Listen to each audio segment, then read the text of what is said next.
Hey y'all, what's up? It's Joanna Leaves and welcome back to my channel and welcome to day 11 of 12 days of Christmas.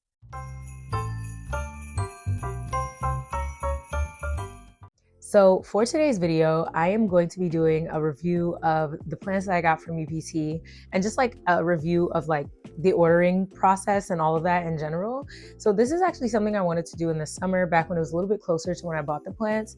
But now that I'm like a little bit removed, I feel like this actually has the potential to be more useful to someone who is trying to determine whether or not they want to make that investment. Because while of course people will love to say like plant prices are subjective, whether or not they're expensive. Of course, you might be willing to pay $50 for a plant, but I think we should actually like look around, look within ourselves and really name that spending $65, $80 on a plant is actually a lot of money, right? You could buy a lot of groceries for $65 to $80. So let's be honest. So with that honesty on the table, I thought it would be helpful for me to share what my experience was from shipping, ordering, receiving the plant, and then how plants have done in my home. So I decided I'm going to separate this review into 4 different parts. So 1, I want to talk about packaging, 2, customer service, 3, plants I bought, and then 4, how they've done so far. So boom, starting with packaging, I'm going to say straight out the gate that UPT I think has some of the best packaging for Hoyas that I have seen thus far, if not the best packaging for Hoyas that I've seen so far, especially with the size of plants that they're sometimes shipping. I think their packaging is top tier, supreme, sensational. They also make it clear that it's plants on the outside, which I feel like has to change. Maybe I don't work for shipping people. I don't know what that's giving. If y'all know those people, let me know if it changes anything. But I don't know if that makes it so that they're handling the plants with a little bit more care. You know what I mean? Or the box with a little bit more care. But yeah, shipping, top tier. Okay, now in terms of unboxing the plants, when I unboxed the plants and all that, all of the plants were fine, but one plant I did have concerns about, and that was my Sarawak. So this brings me into my customer service experience that I had with them. When I got my Sarawak had what looked just like the signs that other people show are like flat mites, like knowing that flat mites have been there. And I sent a picture and was like, hey babe, is everybody cool? Because for context, the Sarawak, all of the plants I've gotten from UPT are all my most expensive Hoya. Let's also say that. So let's start there. So the plant wasn't $100, but it was definitely like not a little $30 plant. And that kind of, you know what I mean? So like when I saw that, I was like, wait, slow down. We can't, Savannah, slow down. We can't be out here spending that kind of money and then you sending flat mites. And I sent an email because if y'all know me, when I first got into plants, I literally, if something was wrong with the order, I'm gonna just send a customer service email, picture, etc. On the day, on the time, like literally, I'm opening the box as soon as I get it because I want to be able to send an email as soon as I see it. I want y'all to see the timeline between delivery to me opening to me saying, you know what I mean? So I sent that email and I got a response being like, oh, it was actually peduncles that fell off from there. It wasn't like, no, this is not flat mice, blah, blah. And I was just like, okay. Now remember, I'm new. So I ask around, no one else is like, yeah, peduncles. Everyone's kind of like flat mites. So that was kind of one of those things that was up in the air. So I ended up actually quarantining that plant, treating it with sulfur, and then like waiting for a little bit before I brought it back out. And I will name that this plant did not grow a vine for me. I got this plant, so we're in December and the plant is only just now putting out a vine. I'm gonna show you guys the plants in a little bit, but that was my customer service experience. I actually didn't really get any help with that. I basically just got told it's not flat mites and good luck out here. And I will say that for me, while I don't like, I'm trying to make sure, I'm just being honest. I'm just trying to be me. I will say that that was one of the things, like, I think that was the last or second to last. I had already placed another order by the time that I had gotten the customer service thing. But I will say that that did deter me from ordering because if you're new to something, I couldn't be sure. And I refused to get a microscope because I don't want to be in here scratching, itching, scared all the time. So because of that, I kind of was like, okay, well, I wasn't necessarily expecting like, oh, you're going to give me back my money. But I will say that I wouldn't send out a plant that has something that could be potentially mistaken for pests without putting like some explicit explanation in that box. Now, I know they're a large organization. Y'all free to think whatever you want to think. I'm actually about to go ahead and show you all the plants I bought. And I guess I might as well just start with a Sarawak because I'd like to start on the negative and end on the positive versus flipping it the other way. Here is the plant. So I bought this plant, this Sarawak had to have been purchased from them in June of this year. So it's been 6 months. And the reason I say June is because I bought a different Sarawak from Plant Haven in either end of May. Yeah, in end of May. And it came dead, died, gone. She was a goner. And now there's this one. So I know that some people also say that the Sarawak is a slow grower. So maybe that's it. But it also does seem to be growing a peduncle, maybe. Because here, let me get y'all up on that. Here, if you look, it's got the 2 leaves, but it also has like a third little something coming out there. I don't know if that's even clear, but yeah, so here's all that I'm left with. I will say that I kind of I've been like a little bit underwhelmed when it comes to the Sarawak. I still visually, absolutely. But growth-wise, very underwhelmed. Also, this came in a straight up like just cocoa mix. I do kind of want to up pot it potentially in the summer. I don't want to do it now because I feel like I might rot it, but it is in straight up cocoa. I would pull it out and show you, but no, it's gonna make a mess. So it's heavily rooted as well. And yeah, that's really all I have for the Sarawak. Okay, so the plant that I actually got from them first was actually this here baby. And this is my Hoya Latifolia Snow Queen. Now that I'm looking at, I do have to clean this plant up significantly. So there are only 2 leaves that I've grown on this plant. There's this one here.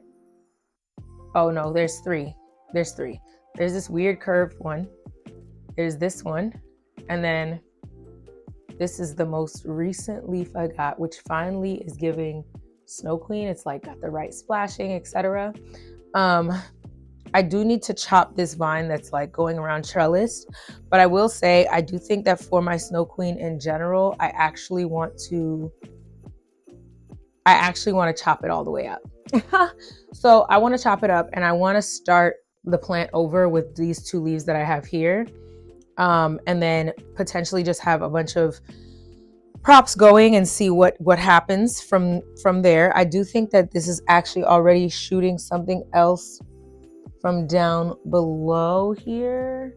Yeah, it looks like it's putting out a vine down at the base, which is fantastic for the fact that I want to chop it and literally do 1 node cuttings of each, like from this, and restart it. The reason I want to do that is because I just haven't been having the best time growing this plant. Something that I'm considering is that maybe some plants would do better on one of those trellises that I think are really ugly, which are the wire trellises. And like, I don't really like those, but maybe I need to try that out.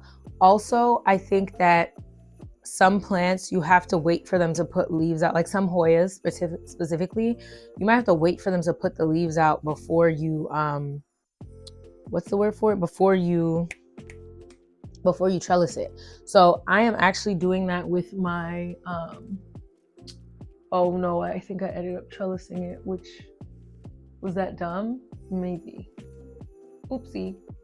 I was doing it with my Hoya Latifolia outer variegated, and I think I do it sometimes when it comes to any of like the splashy ones. What are they? The Pubicalix Splash or the Pubicalix X Carnosa.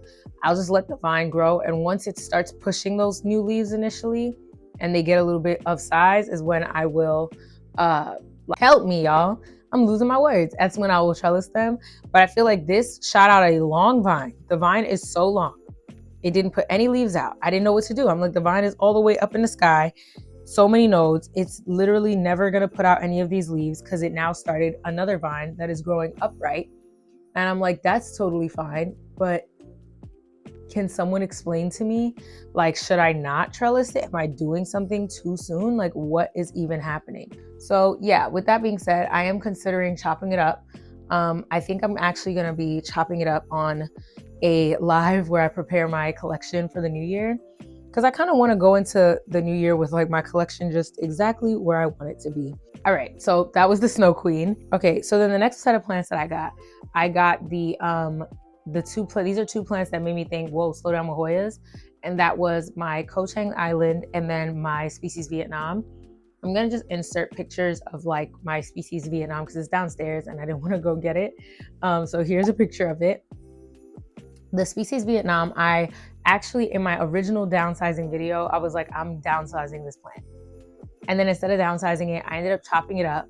Well, I was supposed to get rid of all of it, but then I decided to keep the base. The base is now growing and lives in my living room and is doing absolutely fine. And quite literally, that plant did not grow not one leaf, not a vine, not a nothing during the time that I had it. Maybe it put out a vine, but it never put out a leaf. And literally, I chopped it up. And now every single one, that was one of it took off the fastest in my prop bin. Like even as I'm looking into my prop bin now, there's one that is like basically fully a plant. I'm probably in my live that I plan to do ahead of the new year, my like plant space reset and all that. I am going to get those like cuttings and such potted up into actual mix, just so that if I do choose to gift them or, you know, sell them, etc., they can be in a good spot. And because I kind of want to really clear out my prop bins, but that's neither here nor there. Those cuttings are doing the best. Now, the Cochang Island has a little bit of a different story. I did not chop it up. Okay, so here's my Cochang Island. It actually currently has 3 peduncles, 2 of which are really obviously budding up. And I'm just kind of holding my breath and not trying to like get too hype. It's also putting out a new vine, so shout out to that. And then this is the newest leaf that I got on the plant. It's finally hardened off. Come on, see it. It's so cute. I love it. I love it so bad. It's so nice. I told y'all I love a little splashy, like not full splash, but dark green. Oh, it's everything for me. This plant didn't really do much and then it threw out a huge vine. And I think this is what I keep noticing is like, am I trellising my vines too early? So I guess I pulled it around, but I left it pointed up. The tip died off. It's now sticking out a vine from like the highest point.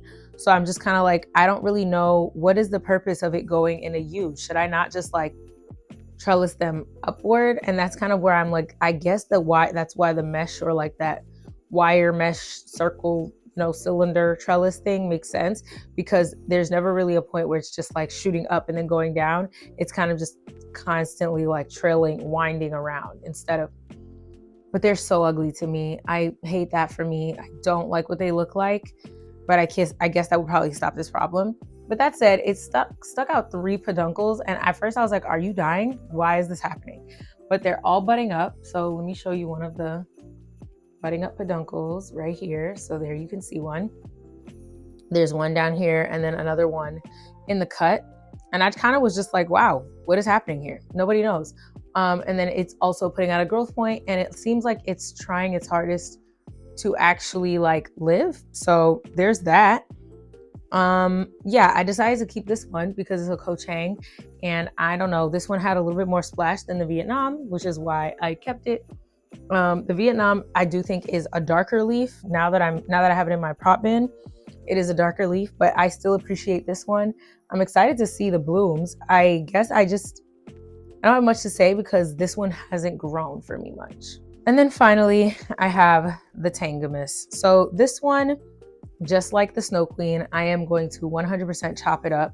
And I'm probably going to keep each and every one of these for now until I find which one is growing most robustly for me. I have had the same experiences with wrapping the vine. And I'm just kind of like, I don't know what I'm supposed to do then at this point. I'm really unclear. So my plan with this is to chop it up. Also, with all the chops that I plan to make, I do want to also chop them. I'm going to spray them, like fully like use like an alcohol thing and wipe all of them down because I do want to rule out like any pests. So I'm going to do like a nice alcohol scrub dub. And then I'm going to propagate them in my bin once I empty it out. So hopefully that's what we get to on Sunday when I do my live. And I want to restart it because honestly, this has not grown I have not grown a single Tanggamus leaf. A single leaf. I don't have Hoyas that aren't being fully reset. that I have grown no leaf on, no nothing. Like, yes, it's put out a vine, but a vine and no a vine and no leaves is a waste of time for me. So that's where I've been at with it. And I'm just basically kind of like, I think I need to restart. I need to go back to the drawing board, and I need to, I need to start this plant over in scenarios, in the rivers and lakes that I'm used to. I think the only one that I'm like, maybe I could have got somewhere else might have been the Sarawak, but even then, no regrets. I only buy from them what I don't see elsewhere. I would not go there to buy like an outer variegated Latifolia. Do not buy the Hoya ranks from them. Like, love them down, but get something else. Get a species Germany or something that you absolutely know that you're not going to see in other places. And if you don't grow in cocoa chunks, just be prepared to do your best to either like take the cocoa chunks off the roots and try something else, or start the plant over. And that's really all I have on that. So with that being said, I hope that this was helpful. Let me know what y'all's experiences with UPT have been. Let me know if y'all have ordered from them before. And also let me know where else y'all are buying your Hoya from. Because honestly, in 2026, your girl wants to be economical again. That's why I've been locked in with Gabriella plants again, because the other places, they be taxing. They're nice and their plants are nice and everything, but they do be taxing. So with that being said, I'll see y'all tomorrow for our Christmas finale. Bye.